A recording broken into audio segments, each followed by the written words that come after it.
Eu não queria ter que compartilhar isso com você nessa noite, mas quando a pastora Dani falou comigo, o Espírito Santo de Deus me trouxe algo ao coração. Inclusive um fato que aconteceu durante essa semana.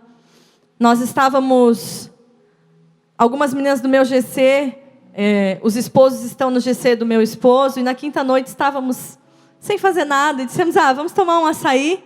E aí as meninas saíram para tomar um açaí, e naquela lanchonete muito simples, onde nós estávamos no nosso bairro, de repente aconteceu uma confusão, e os meninos queriam entrar, e queriam brigar, e um menino ia apanhar, e aí o rapaz que trabalha na lanchonete, ele defendeu e falou, aqui dentro ninguém briga, e vão embora. E aí os rapazes saíram de carro, cantando pneu, e de repente chegou um outro amigo dele, falou, vamos lá, e de repente o menino que ia apanhar saiu, e nós não o vimos mais.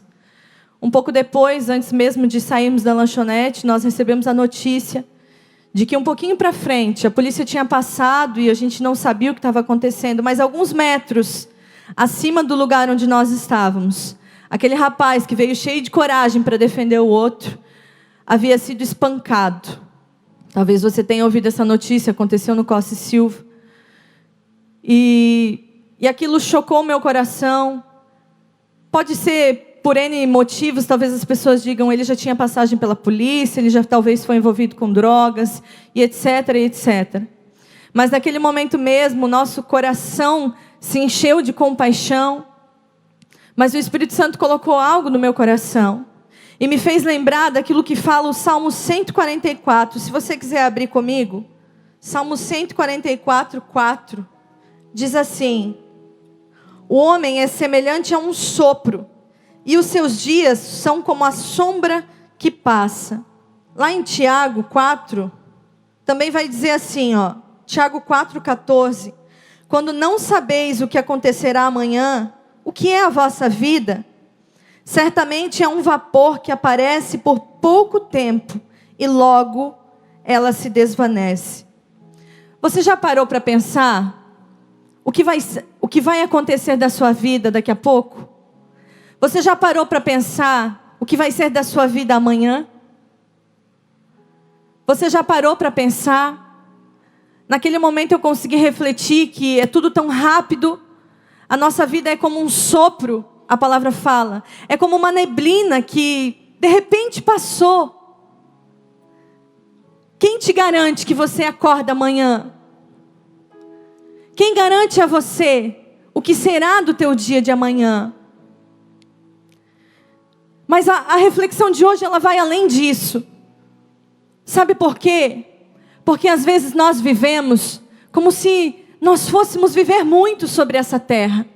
Nós levamos a nossa vida de uma maneira tão leviana, perdular, que nós achamos que nós ainda vamos ter tempo para tantas coisas. Mas como aconteceu com aquele moço, claro, você pode dizer, ele buscou e tudo bem. Mas pode acontecer algo conosco amanhã. De que maneira você tem vivido? E Deus me levou a ir além, ainda dentro dessa reflexão. Deus levou a me pensar onde nós estamos. Aonde nós estávamos quando isso aconteceu? Aonde nós estamos como igreja, quando tem tantas pessoas morrendo por causa de drogas? Aonde nós estamos como igreja, quando tem tantas pessoas lá fora, perdendo a sua vida? E eu assisti um vídeo do pastor Tiago Brunet ontem, que casou muito com isso. E ele conta um testemunho dele muito rápido. Ele está falando sobre inteligência espiritual naquela mensagem. E ele falou que um dia ele entra num avião com um amigo pastor dele. E de repente ele senta e observa que tem uma mulher com uma criança com uma máscara, bem debilitada. Ele vira de costas para aquela mulher e continua conversando com o pastor, amigo dele, pastor, amigo. E aí de repente o Espírito Santo fala para ele assim, se Jesus estivesse fisicamente dentro desse avião, com quem ele conversaria? Com o pastor? Com o são? Com aquele que está bem? Ou Jesus estaria no meio dos doentes? E aí ele falou assim, meu Deus. E aí ele chamou a aeromoça e disse para ela: eu posso me assentar na outra poltrona, ao lado daquela mulher? E a aeromoça disse sim. Foi com ele, levou ele ao lado daquela mulher. E ele começou a conversar com ela até descobrir que a menina tinha um problema na medula. O Espírito Santo começou a falar com ele. E ele falou: eu posso orar por ela? E aí ela falou sim. E aí ele orou por ela e falou algumas coisas. E a menina falou algo. E a mãe começou a chorar e ele ficou assustado. Ela falou assim: faz muito tempo que ela não fala. Então o milagre já estava começando a acontecer. Só que daí a menina levantou uma foto e perguntou: e ele? E aí ele olhou para a mãe e falou assim: quem é ele? Ele falou assim: esse é o meu outro filho, que morreu da mesma doença, mas você chegou tarde demais.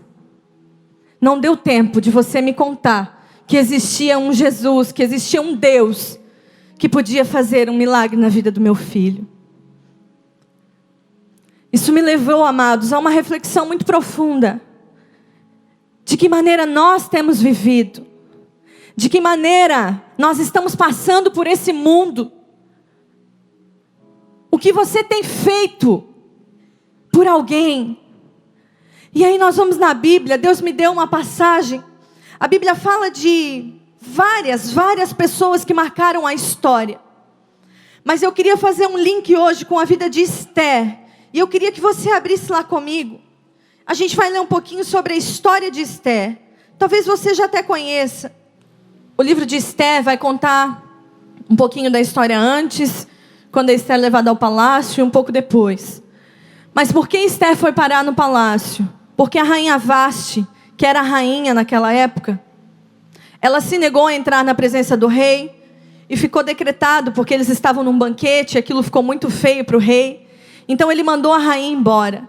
E aí ele falou assim: olha, preciso que se ache uma nova rainha. Um rei não pode ficar sem rainha. E aí então todas as moças virgens daquele povoado foram levadas ao palácio para passar por um tempo de tratamento, para que a nova rainha, fosse escolhida. Porque não poderia ser qualquer virgem. Teria que ser uma virgem preparada. Só para você entender o contexto da história. E aí Esther 2:7 vai dizer um pouquinho quem era Esther. Vamos no 6. No 5. Só para dar contexto, como diz o pastor. Havia em Suzã, residência real, um varão judeu cujo nome era Mardoqueu, filho de Jair, filho de Simeu, filho de Quis, da tribo de Benjamim, o qual fora transportado de Jerusalém com os cativos que foram levados com Jeconias, rei de Judá, a quem fez transportar Nabucodonosor, rei da Babilônia. Ele, Mardoqueu, criara Radassa, isso é, Esther, filha de seu tio, porque era órfã, e a jovem era formosa e de boa aparência. Quando seu pai e sua mãe morreram, Mardoqueu a adotou como filha. Nós só lemos essa passagem. Você já pode virar a página lá para o capítulo 4, que é lá que está o contexto da nossa história. Mas eu só queria que você entendesse quem era Esther. Esther era uma menina, uma moça virgem, criada por seu tio. Ela era órfã, a palavra fala. Os seus pais já tinham morrido há muito tempo. E ela foi criada de uma maneira muito bem criada, depois nós vamos ver na história. Mas foi criada por seu tio, não tinha pai, não tinha mãe. Você vai entender por que eu estou dando ênfase a isso. Mas essa era a história de Esther.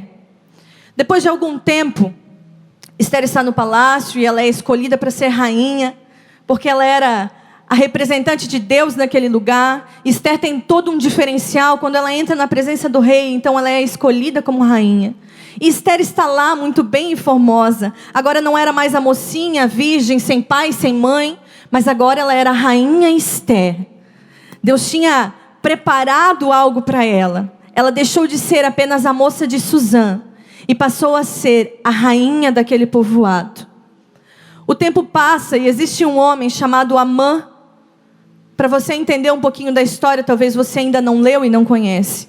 Amã era um homem que morria de raiva dos judeus.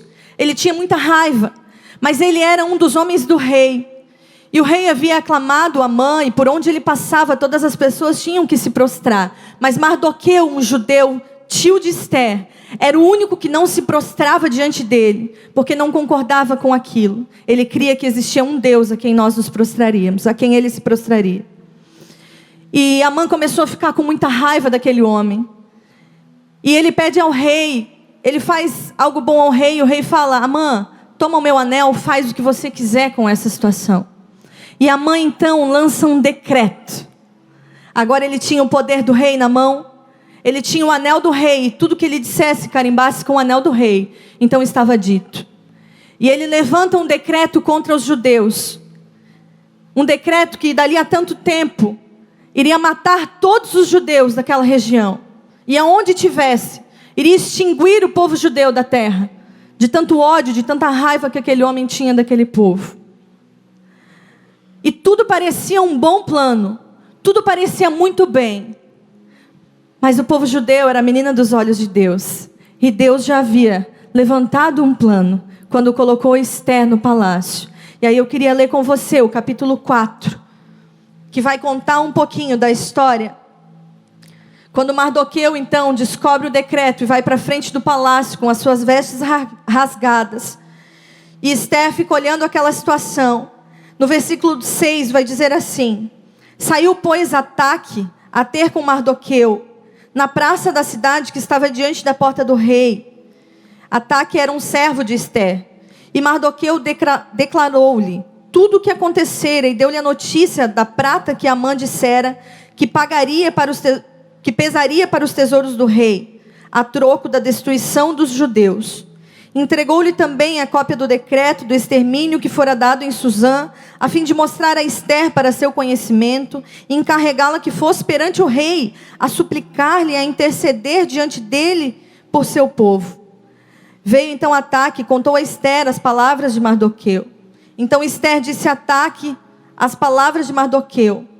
Todos os servos do rei e o povo da província, e das províncias do rei, sabem que qualquer homem ou mulher que entra no pátio interior para ver o rei, sem ser chamado, uma só lei há para ele: há de morrer salvo aquele a quem o rei estender o cetro de ouro, o qual viverá. E eu não fui chamada para ver o rei, já fazem 30 dias. E disseram isso a Mardoqueu, as palavras de Esther. Então disse Mardoqueu para que respondessem a Esther: Não imaginas que por estar na casa do rei, só tu serás livre de qualquer outro judeu? Porque se tu te calas absolutamente neste tempo, virá de alguma outra parte o respiro e a libertação para os judeus. Mas tu e a casa do teu pai perecerão. E quem sabe se para essa ocasião, ou para uma ocasião como esta, é que tu chegastes a ser a rainha? Esther disse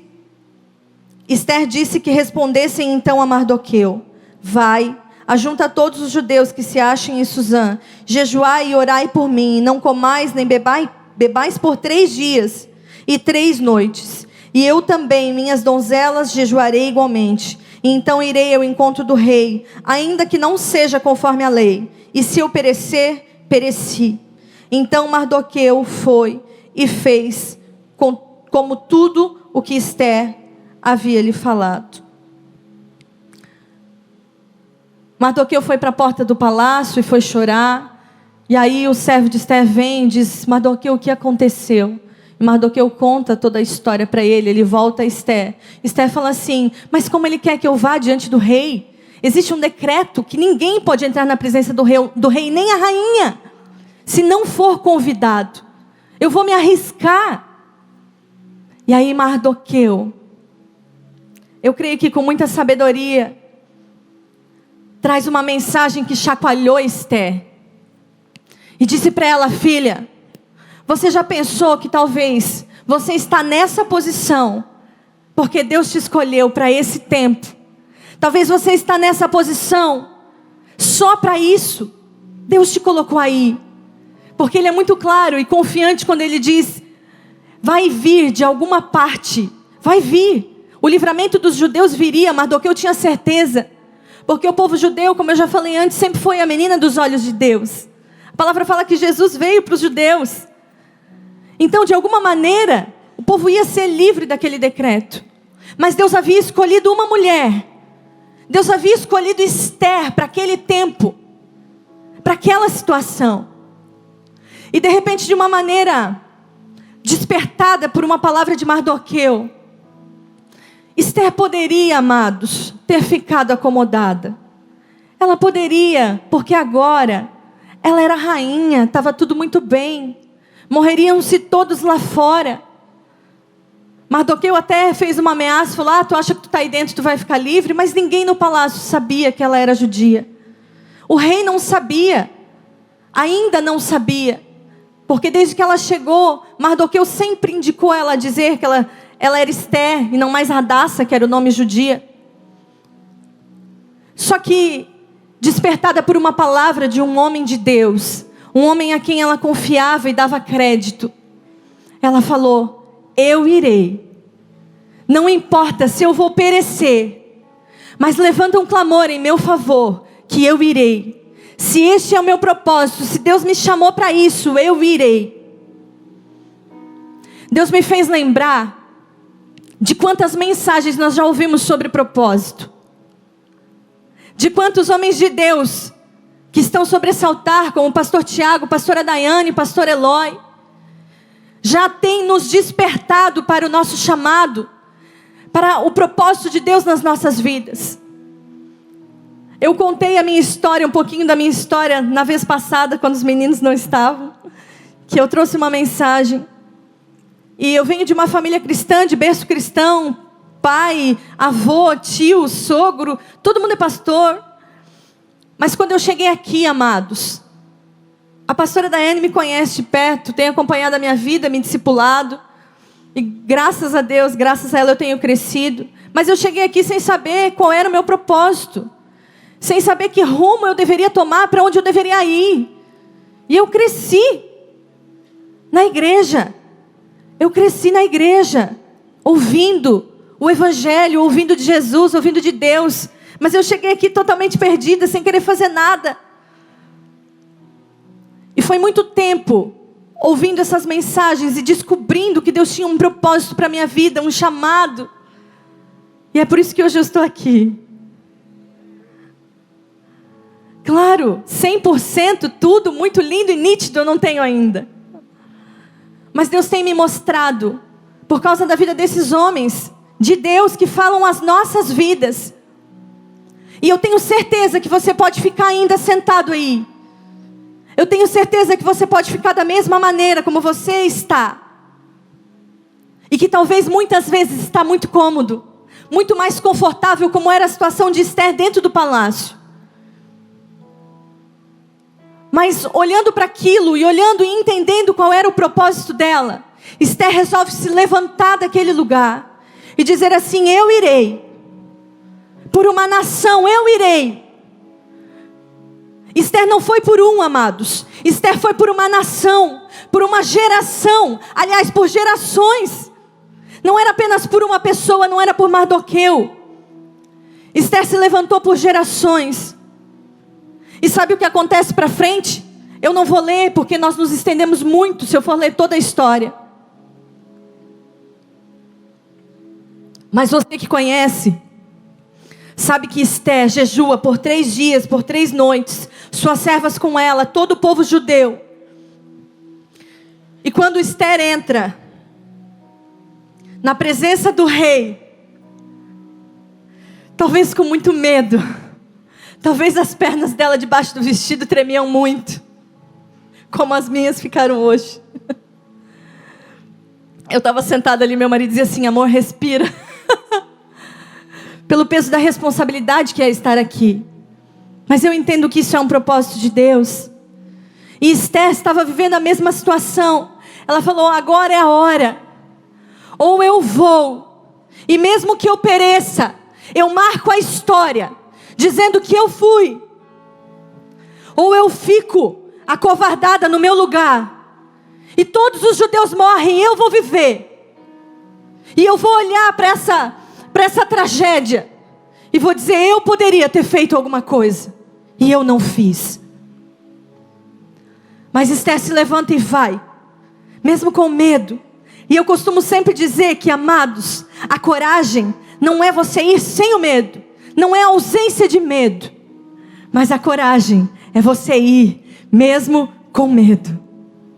E quando você vai e encara mesmo com medo, quando ela entra no no lugar onde estava o rei. A palavra fala, eu penso no rei Assuero, todo preocupado, porque fazia 30 dias que ele já não a chamava. Então ele estava no meio de muitas preocupações, mas quando Esther aparece, eu estou conjecturando tá? A palavra não fala, mas fala que ela encontrou graça aos olhos do rei. Então eu imagino que os olhos do rei Assuero brilharam quando viu Esther, e rapidamente, porque ele sabia que se ele não erguesse o cetro, os soldados já viriam. E rapidamente ele toma o cetro e estende o cetro para ela. E ela vem e toca na ponta do cetro. E ela faz, ufa, deu certo. Começou o processo. Esther convida o rei para um banquete, para um jantar. A palavra vai trazer várias traduções, um jantar, um banquete, um almoço. E nesse almoço, depois ela convida para um outro dia, ela vai enrolando ele. E ele vai falando assim, minha rainha, o que tu queres, até metade do meu reino eu vou te dar. E de novo ele fala, minha rainha, o que tu queres, até metade do meu reino eu vou te dar. E aí quando Esther já tinha certeza de que a petição dela seria atendida, ela fala, rei, esse homem que está aí do teu lado, que inclusive ela mandou vir junto no banquete, fez isso, isso e isso. E eu vou me revelar, esse é o meu povo. Eu sou judia. E é o meu povo que o Senhor está mandando matar. O rei muito assustado, ouvindo tudo aquilo, mas por amar Esther, por ela ter alcançado graça aos olhos dele. Então, o decreto é cancelado. Você pode ler a história se você quiser. É lançado um novo decreto para cancelar aquele. E uma forca que havia sido construída para Mardoqueu, o tio de Esther, porque Amã o odiava. Então foi a forca ao qual Amã mesmo e sua família foram enforcados.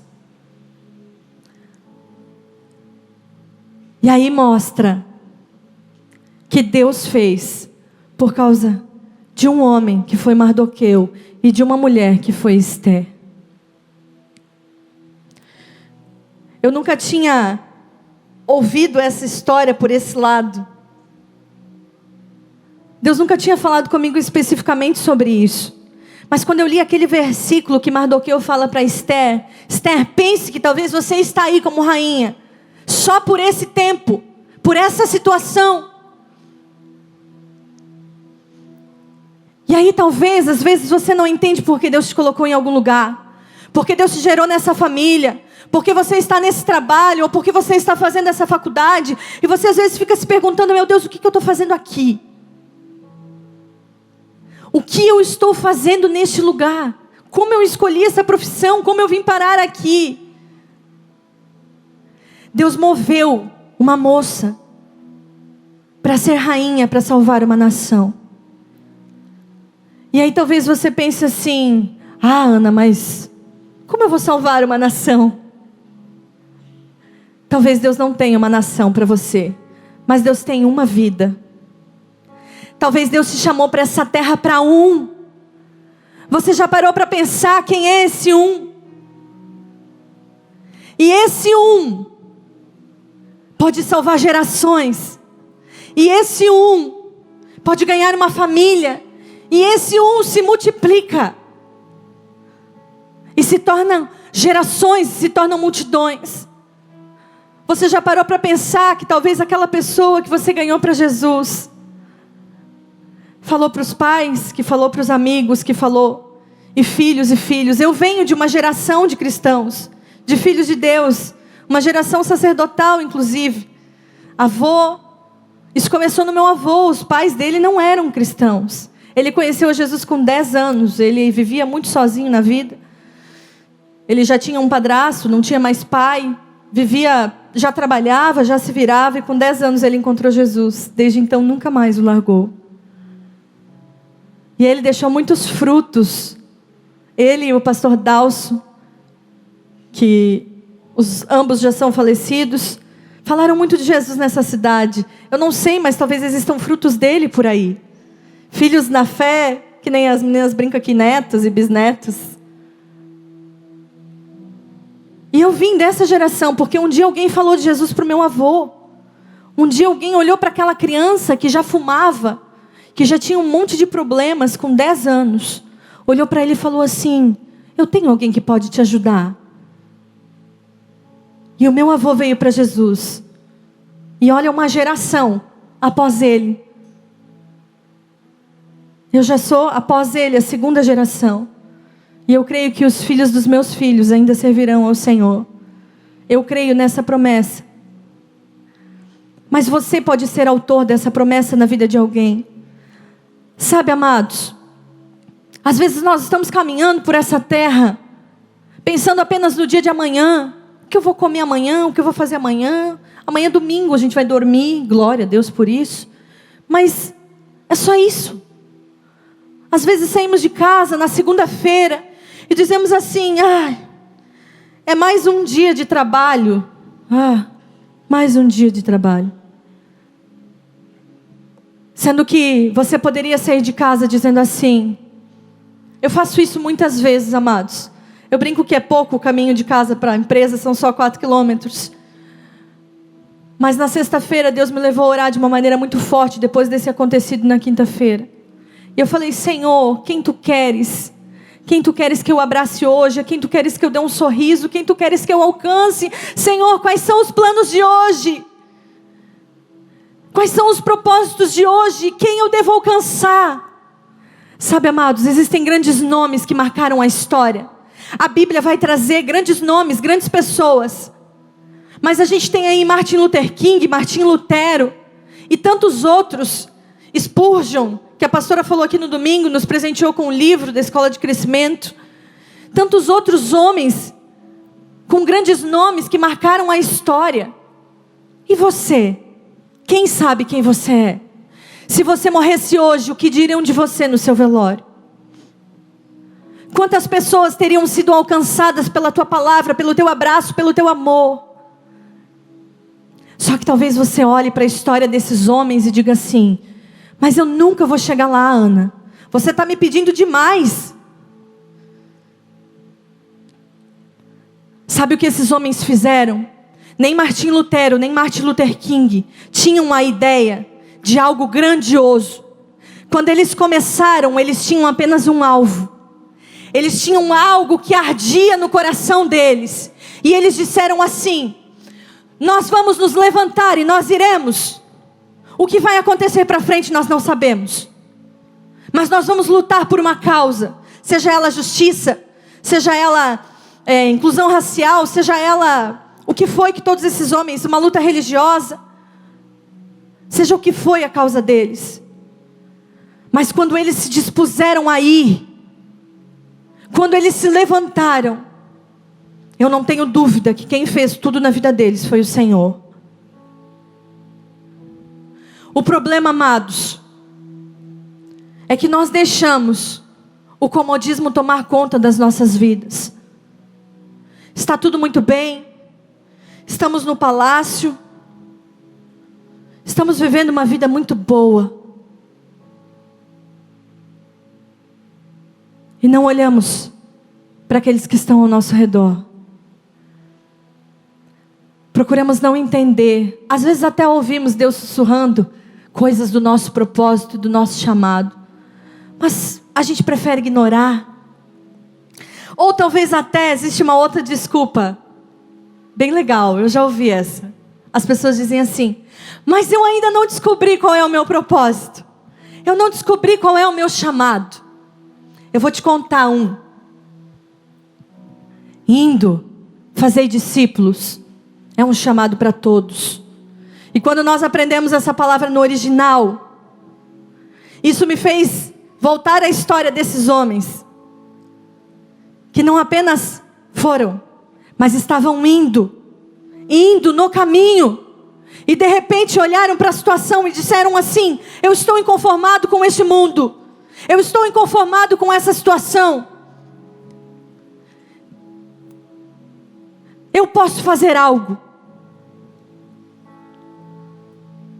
Às vezes nós ficamos tão preocupados com as coisas grandes e nos esquecemos que o mundo vai ser mudado quando um começar. Deus não precisa de multidões. Deus precisa de um coração que se disponha. Os grandes avivamentos da história, se você for estudar, a Rua Azusa, e aí dentre tantos outros avivamentos famosos, todos esses avivamentos começaram por um homem, por uma mulher, que tinha um coração que ardia por mais de Deus, que olhou para a sociedade, para a situação, para a igreja, para a religião, para as coisas, e disse assim: eu não me conformo mais. Se o mundo não mudar, o meu mundo muda. A tua network precisa mudar porque você está lá. O teu oikos, o teu meio de convivência precisa mudar porque você está lá. Você é um profeta de Deus na tua casa. Você é aquele a quem Deus escolheu. Talvez você está aqui sozinho. Ninguém mais da tua família serve ao Senhor. E aí você acha tudo tão difícil, tudo tão pesado, porque você chega de um culto abençoado. E aí você enfrenta pai, enfrenta mãe, enfrenta irmão. E aí o que você faz? Você reclama. Enquanto você deveria dizer assim: obrigada, Senhor, porque o Senhor me escolheu no meio de uma família.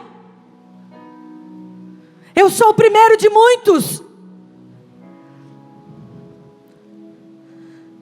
Mas não, amados, na grande maioria das vezes nós não fazemos isso. Nós nos bitolamos, nos fechamos ao nosso mundinho. E apenas reclamamos e olhamos para aquela situação. E não conseguimos ver que Deus nos chamou para ser um libertador.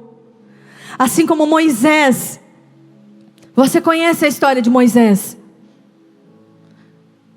Talvez algumas pessoas vão olhar para o lado coitadinho de Moisés. Porque tem um lado coitadinho de Moisés. Coitado. Foi largado no rio, num cestinho. Que dó, ficou sem mãe. Foi parar lá, na princesa do palácio. Que dó, foi criado pelos egípcios, era um judeu. Tem pessoas que têm essa ótica da história de Moisés, quando começa a lê-la. Mas Moisés foi outro que foi implantado lá, dentro daquela cultura, dentro daquele lugar, para ser um libertador do povo. Talvez você tenha uma história difícil. Talvez você até foi adotado. Talvez eu não conheça a sua história. Mas eu creio que Deus está falando hoje. Existem libertadores no nosso meio. Existem pessoas que Deus levou de um lugar para outro. Deus te implantou numa família. Deus te implantou numa empresa. Deus te implantou numa escola. Deus te implantou numa faculdade. Comece a olhar as coisas pelo lado espiritual. Pare de olhar com os olhos naturais. Pare de olhar para o copo, para o lado vazio do copo. Nós temos uma tendência muito forte. Porque Esther podia ter feito isso. Lembra quando eu li lá no início? Que dizia que Esther era órfã, coitadinha, tinha perdido os pais. Desde cedo. É realmente triste uma situação dessa. A gente sabe o quão é triste essas crianças que vivem nos abrigos. Quem visita sabe quanto é dolorido ver. Mas eu creio que lá Deus tem nos levado, porque tem pessoas que Deus quer fazer libertadores. Você é um libertador dentro do abrigo. Você está lá levando libertação, salvação e levando uma nova história para aquelas crianças. Assim como talvez Deus vai levantar muitos daqueles órfãos lá para serem libertadores dentro de faculdades, aqueles que não tinham história, aqueles que eram os rejeitados da sociedade, porque é isso que a sociedade faz. Esses se levantam e se tornam libertadores. Assim como Esther, assim como Moisés, assim como você. O que o Espírito Santo de Deus me manda te dizer nessa noite é: levante e vá. Você sabendo ou não o seu propósito, você sabe um dos seus propósitos, indo fazer discípulos. Vá aonde você estiver. Entenda. Comece a olhar as coisas pela ótica de Deus. Deixe o Espírito Santo ministrar você. Pare de olhar pela sua ótica com seus olhos naturais.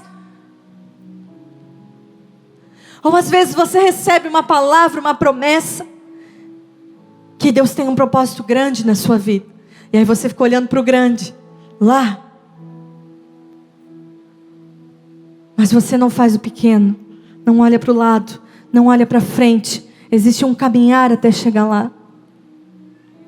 Às vezes o teu líder quer te dar de presente alguém. Quer te dar de presente. Alguém para discipular e você fala, ai não, eu não sou capaz, eu não estou pronto. Perdeu a oportunidade de ser libertador de uma vida. Perdeu a oportunidade de marcar alguém. Se nós caminhássemos, amados, entendendo que cada momento em que nós vivemos poderia ser o último, nós marcaríamos mais vidas, mais pessoas. Nós falaríamos mais de Jesus, abraçaríamos mais, amaríamos mais. Nos importaríamos menos conosco mesmo.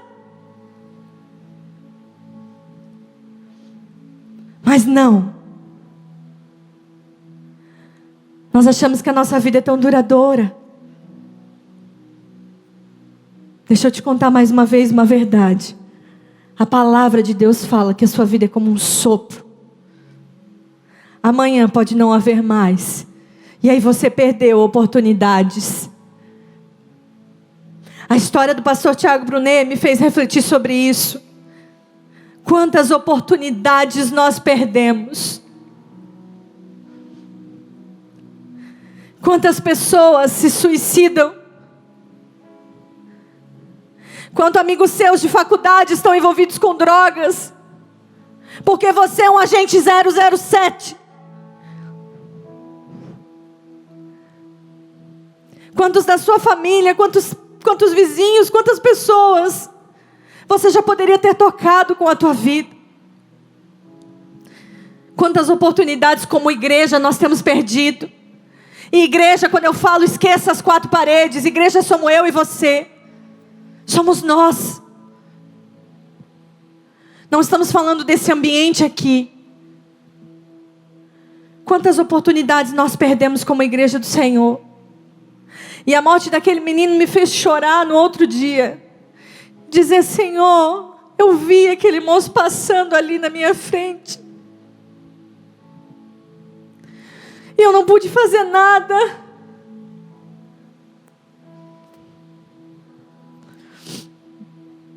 Quantos já passaram pela nossa vida, amados? Quantos nós perdemos? Nós vivemos uma geração muito tomada por drogas, muito tomada por leviandade, muito tomada por violência. Mas vivemos também um tempo de igreja que não sabe receber prostitutas, que não sabe receber ex-homossexuais. Nos falta amor. Nos falta saber qual é o nosso papel. Nos falta saber qual é o nosso propósito como igreja. Eu queria tanto que o Espírito te despertasse nessa noite. Não que Ele te despertasse para ir para a África. Talvez alguns tenham oportunidade, como a Dandara, que teve a oportunidade de estar lá com um propósito. Mas talvez Deus não te chamou para a África. Talvez Deus não te chamou nem para a cidade vizinha, para Araquari. Talvez Deus te chamou para o bairro, para a tua casa, para a tua família, para alguém lá no teu trabalho. Talvez Deus te chamou apenas para trazer para mudar a história de uma pessoa. E quantas vezes você tem passado por esse sem fazer nada? Em momento nenhum, Jesus disse que nós teremos que parar tudo. Em momento nenhum, Ele falou, viva essa vida pensando na eternidade, mas continue caminhando. Paulo fala sobre isso. Continue caminhando, porque é nesse caminho que você vai encontrar pessoas. Porque é nesse caminho que Deus vai te mostrar o teu propósito. Porque é nesse caminho que você pode alcançar muito mais pessoas do que se você parasse tudo que você faz hoje.